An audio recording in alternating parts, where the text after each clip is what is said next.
Got 60 seconds? Let's back up your Windows 11 to an external hard drive, step by step. Plug in your external drive and wait for the sound or device icon to appear. Open Start, type Control Panel, and press Enter to launch the control panel.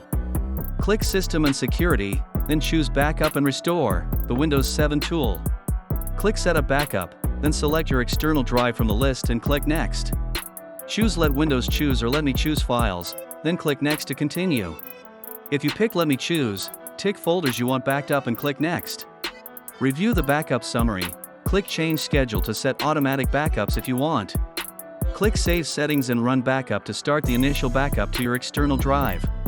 Watch the progress bar, larger backups may take a while, keep the drive connected. When finished, open the external drive to confirm a Windows Image Backup folder or backup files. That's it. Safely eject the drive, and repeat backups regularly to stay protected.